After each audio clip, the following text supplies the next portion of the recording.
सो hey guys, कैसे हो आप सभी लोग। Welcome back to my channel AG and I am Manga. तो गाइस, आज मैं एक्सप्लेन करने जा रहा हूँ बुक ऑफ एस्पर के एपिसोड नंबर 364 को, जो कि भाई आज सच में बहुत ज्यादा अमेजिंग होने वाला है। और उस बारे में आप लोगों को तब पता चलेगा जब आप लोग इस वीडियो को पूरा देखेंगे। बाकी अगर आप लोगों ने इसके पिछले एपिसोड को नहीं देखा है तो मैंने इस एपिसोड का लिंक इस वीडियो के नीचे डिस्क्रिप्शन में दे दिया है, लोग जाकर के पहले उस वीडियो को देख लीजिए। अगर ऑलरेडी देख लिया है तो सबसे पहले इस वीडियो को लाइक शेयर कमेंट सब कुछ करके आगे इस वीडियो को शुरू कीजिए। बाकी मैंने अभी तक इसके पिछले एपिसोड 363 को अभी तक बनाया नहीं है, इसलिए आपको शो भी नहीं हो रहा होगा। और इस बात का रीजन तो आप लोगों को ऑलरेडी पता ही है, लेकिन अगर आप लोग चाहते हैं कि मैं इसके पिछले वाले एपिसोड को भी बना करके अपलोड करूं तो मुझे एक बार कमेंट करके जरूर बता देना। अब शुरू करते हैं हमारा आज का ये वाला एपिसोड। तो अब इस एपिसोड की स्टार्टिंग में होंगफू क्लिन यानी कि गू सेंगटोन के पैर के नीचे दबे हुए होते हैं, लेकिन फिर भी वो हंसते हुए जू फेंग से कहते हैं कि जू फेंग, तुम दोनों लोग एक साथ मिलकर के भी मेरा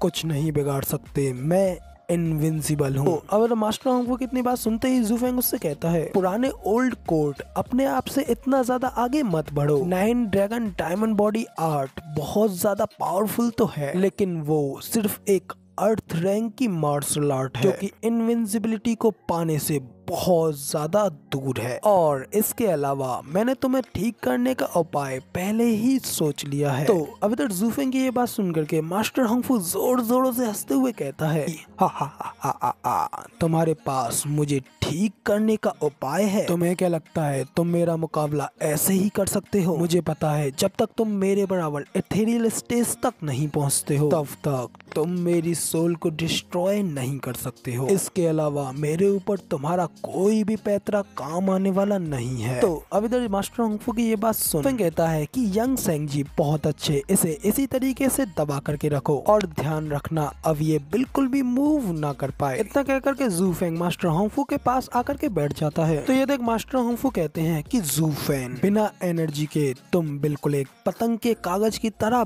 बेकार हो। इस समय तुम अपना हाथ तक भी नहीं उठा सकते हो, तो आखिर ये कैसे पॉसिबल हो सकता है कि तुम मुझे हरा सको? यहाँ तक कि जब तुम पूरी पोटेंशियल की अपने फुल पीक पे थे तब भी तुम मेरा सामना नहीं कर पाए, तो आखिर अब भी तुम मेरा क्या बिगाड़ लोगे? तो कहकर के मास्टर होंगफू वहाँ पे जोर जोरों से हंसने लगते हैं कि दूसरी ओर जू फेंग भी मास्टर होंगफू के ऊपर अपना हाथ लाता है और एक हल्की सी स्माइल देते हुए मास्टर होंगफू की ओर देखने लगता है, जिसे देख मास्टर होंगफू भी थोड़ा हैरान होते हुए कहते हैं कि आखिर तुम ऐसे कैसे हंस रहे हो? तो जू फेंग हंसते हुए कहता है कि मैं तुम्हारे ऊपर हंस रहा हूँ, तुमने जो अपनी एबिलिटीज को इतना ज्यादा ओवर एस्टिमेट किया है। मैं हंस रहा हूँ तुम्हारे ऊपर इसलिए क्योंकि तुमने अपने इस छोटे से कुएं को ही आसमान से कंपेयर कर लिया है। तुम्हारी नॉलेज सच में बहुत ज्यादा कमजोर है। तुमने अभी तक पूरा खुला आसमान देखा ही कहाँ है? ये दुनिया अनगिनत आर्ट्स एंड मार्शल आर्ट्स से भरी पड़ी है। क्या तुम्हें सच में लगता है कि ये बुद्धि रूप तुम्हारी बॉडी को सच में एक ट्रूली अनडाइंग बॉडी बना देगी? तो अब इस रियल वर्ल्ड को अपनी आंखें खोल के देखो तुम इस दुनिया के सामने अभी भी कितने ज्यादा छोटे हो। इतना कहकर के जू फेंग अपने एक special technique demon transformation art का यूज करने लगता है, जिससे कि जू फेंग मास्टर होंगफू की सारी एनर्जी को अपने अंदर शक करने लगता है, जो देख करके होंगफू टियानयुआन भी घबराते हुए कहता है कि जू फेंग व्हाट द हेल, आखिर तुम ये सब क्या कर रहे हो? तो जू फेंग कहता है कि ओ ऑफ कोर्स, मैं तुम्हारी सोल को स्मैक करने जा रहा हूँ। तो अब जू फेंग इतना कहते ही मास्टर होंगफू की बॉडी के अंदर से और भी ज्यादा तेजी से सोल एक्सट्रैक्ट होने लगती है, और इसी वजह से धीरे धीरे मास्टर होंगफू की 9 ड्रैगन डायमंड बॉडी ट्रांसफॉर्मेशन पूरी तरीके से गायब हो जाती है और मास्टर होंगफू वापस से अपनी इंसानी फॉर्म में लौट आते हैं। इसके बाद दिखाते हैं कि जू फेंग ने होंगफू टियानयुआन के अंदर से सारी ड्रैगन वेन सोल्स को बाहर निकाल लिया होता है, जो देख करके मास्टर होंगफू भी घबराते हुए कहता है कि नहीं, रुको रुको। कि जू फेंग कहता है कि हाँ ओल्ड होंगफू, मैं तुम्हारा यही चेहरा तो देखना चाहता था, एकदम डरा हुआ और सहमा सा। तो बताओ तुम्हारा वो सारा एटीट्यूड, वो सारा एरोगेंस अब कहाँ चला गया? इतना कह करके जू फेंग हंसी रहा होता है कि तभी अचानक से जू फेंग सामने की ओर देख करके काफी ज्यादा हैरान हो जाता है, क्योंकि उन सभी 8 ड्रैगन सोल्स ने वहाँ से भागने के लिए जू फेंग के ऊपर अटैक करते हुए आगे की ओर भाग रही होती हैं, जो देख करके मास्टर होंगफू भी खुश होते हुए हंस करके कहता है, जू फेंग तुम्हें इससे कोई फायदा नहीं मिलेगा। तुमने भी अभी तक इनको रिफाइन नहीं किया है। तुम अगर चाहो तो हो सकता है कि तुम इन्हें ले लो, लेकिन अब ये मेरे अलावा किसी की भी बात नहीं मानेंगे। इसलिए मैं तुमसे एक डील करता हूँ, तुम इन ड्रैगन वेन सोल्स को मुझे वापस कर दो और मैं तुमसे वादा करूंगा कि हम दोनों लोग फिर दोबारा कभी नहीं लड़ेंगे। हम दोनों लोग मिल करके इस वर्ल्ड को आधा आधा बांट लेंगे। तो ये सुन ज़ूफेंग एकदम बैडस तरीके से हंसते हुए कहता है कि ये वर्ल्ड तो शुरू से ही मेरा है। और रही बात इन कुछ अर्थवॉर्म्स की, जब से मैंने इन्हें तुम्हारे शरीर से बाहर निकाला है, तो तुम्हें क्या लगता है कि क्या मैं इन छोटे से कीड़े मकोड़ों को भी अपने वश में नहीं कर पाऊंगा? इतना कह करके ज़ूफेंग भाई अपनी अशूरा ब्लू फ्लेम्स को एक्टिवेट करता है। ज़ूफेंग के इतना करते ही ज़ूफेंग की अशूरा ब्लू फ्लेम्स वहाँ से भाग रही सभी ड्रैगन वेन सोल्स को घेर लेती हैं, जो देख करके वो ड्रैगन वेन सोल्स भी काफी ज्यादा घबरा जाती हैं और आगे कुछ नहीं कर पाती हैं। जबकि ये देख मास्टर होंगफू भी एकदम घबराते हुए कहता है कि नहीं, ऐसा नहीं हो सकता। इतना कहकर के मास्टर होंगफू अपनी ड्रैगन वेन सोल्स को पकड़ने के लिए अपना हाथ ऊपर की ओर उठाता है, लेकिन तभी ज़ूफेंग की अशूरा फ्लेम्स मास्टर होंगफू को भी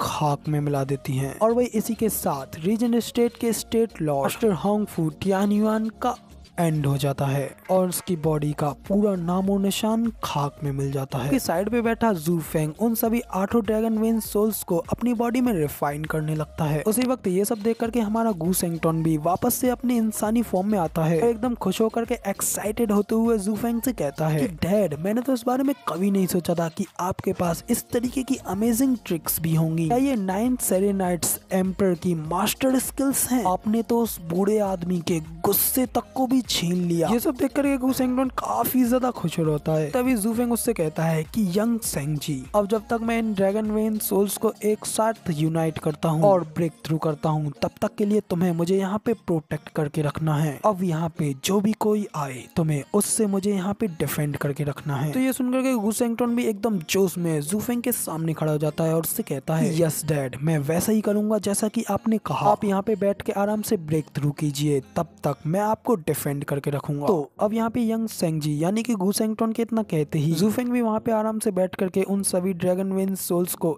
एक साथ रिफाइन करने लगता है। तभी अगला सीन हमें कुछ देर बाद का दिखाया जाता है, जहाँ पे कि ज़ूफेंग अभी भी बैठ करके उन सोल्स को ही रिफाइन कर रहा होता है कि गू सेंगटोन उसे चारों ओर से गार्ड कर रहा होता है। तभी अचानक से उनके ऊपर शैडो किंग की एक बड़ी सी चेन से अटैक होता है, जिसे कि गू सेंगटोन भी आता हुआ देख लेता है। जल्दी से ज़ूफेंग के सामने आकर के उस चेन को वहीं पे रोक डालता है। कहता है कि आखिर अब ये कौन है, इसकी यहाँ पे अटैक करने की इतनी ज्यादा हिम्मत हुई। तो अभी तक गू सेंगटोन के इतना कहते ही हमें यहाँ पे एम्परर के तीनों डिवाइन ड्रैगन्स को दिखाया जाता है, जो कि गू सेंगटोन से कहते हैं कि गू सेंगटोन, तुम हमारी इंपीरियल फैमिली के एक डिवाइन ड्रैगन हो, लेकिन फिर भी तुम इस तरीके से हमारे एम्पायर के गद्दार से मिले हुए हो। तो क्या इसका मतलब ये है कि आप अपने 300 साल पहले किए गए वादे को भूल गए हो? तो ये सुन गू सेंगटोन कहता है कि मेरा वादा इंपीरियल फैमिली को 1000 साल तक जिंदा रखने का था और मेरे इस वादे में बाकी के कुत्तों के बारे में कुछ नहीं कहा गया था। इसलिए अगर मुझे ऐसा लगा तो मैं हेल्प करूंगा, नहीं तो इसके अलावा कोई मुझे नहीं बता सकता कि आखिर मुझे क्या करना है। तो अब इधर गू सेंगटोन की ऐसी बात को सुन करके शैडो किंग भी काफी ज्यादा हैरान होते हुए अपने मन में कहता है कि आखिर ये लिटिल थिंग कब से इतना ज्यादा चालाक हो गया? इसका मतलब ज़ूफेंग, हाँ ज़ूफेंग ने ही इसे ये सब सिखाया होगा। इतना सोचने के बाद फिर शैडो किंग कहता है तो फिर ठीक है, अपने किए गए प्रॉमिस को निभाओ और हमारी इंपीरियल फैमिली के सभी दुश्मनों को खत्म कर दो, जिसमें कि ये ज़ूफेंग भी आता है, जो कि हमारे इस पूरे एम्पायर का राष्ट्रीय गद्दार है। अपनी पावर्स का गलत इस्तेमाल करते हुए ये हमारे लिए एक सबसे बड़ा खतरा है। फिर चाहे वो एक डिवाइन ड्रैगन के लिए हो या फिर अपनी बात रखने के लिए, तुमको उसको जड़ से उखाड़ फेंकना चाहिए, ना कि उसकी रक्षा करनी चाहिए। अब इधर शैडो किंग की ये बात सुनने के बाद गू सेंगटोन काफी ज्यादा गुस्सा हो जाता है और गुस्से में चिल्लाते हुए उन लोगों से कहता है कि भाड़ में जाए तुम्हारी प्रोटेक्शन। एक बेटा हमेशा अपने बूढ़े आदमी की देखभाल करता है, ये इस दुनिया की एक सबसे स्वाभाविक चीज है। इसके अलावा डैड ने प्रॉमिस किया है कि वो इंपीरियल फैमिली को जिंदा छोड़ देंगे। वो यहाँ पे सिर्फ और सिर्फ पावर और सिर्फ पावर ही चाहते हैं, ना कि कोई स्टेटस। तो इधर गू सेंगटोन को ज़ूफेंग को अपना फादर कहता हुआ देख करके सभी डिवाइन ड्रैगन्स काफी ज्यादा हैरान हो गए होते हैं। जबकि तभी शैडो किंग भी कहता है यंग सेंग जी, आखिर तुमने अभी अभी इसे क्या कह के पुकारा? तो गू सेंगटोन कहता है कि बिल्कुल सही, तुम अभी तक इस बारे में नहीं जानते हो कि ये मेरे गॉडफादर हैं, इसलिए बस अब तुम इनके बाल तक को छूने की हिम्मत करके दिखाओ, तब मैं तुमसे ये वादा करता हूँ कि मैं खुद तुम्हारी हड्डियों को एक एक करके चकनाचूर कर डालूंगा। तो भाई गुसेंगटन के इसी सीन के साथ हमारा ये वाला एपिसोड यहाँ पे पूरी तरीके से कंप्लीट हो जाता है और अब आप लोगों को इसका अगला एपिसोड कल देखने को मिलेगा। बाकी की वीडियो को छोड़ने से पहले आप लोग मुझे कमेंट करके जरूर बताना कि क्या आपको आज इसका पिछला एपिसोड देखना है कि नहीं, और अगर आप लोगों में से 25% लोग भी उस वीडियो को देखने के लिए हाँ करते हैं तो मैं जरूर से उस वीडियो को आज बनाऊंगा और उसे अपलोड करूंगा ना। तो अगर आप लोग यार नहीं देखो तो उसे बनाने का तो कोई फायदा भी नहीं है। तो बस अभी के लिए बस इतना ही, और वीडियो बनाना है तो वीडियो को लाइक कर देना और कमेंट करके जरूर बताना कि आपको हमारा ये वाला वीडियो का एक्सप्लेनेशन कैसा लगा। साथ ही चैनल पे नए हो तो चैनल को सब्सक्राइब कर देना ऐसी ही अमेजिंग वीडियोस को देखने के लिए। बाकी मिलते हैं किसी और अगली वीडियो में, तब तक के लिए टाटा बाय बाय, फिर मिलते हैं।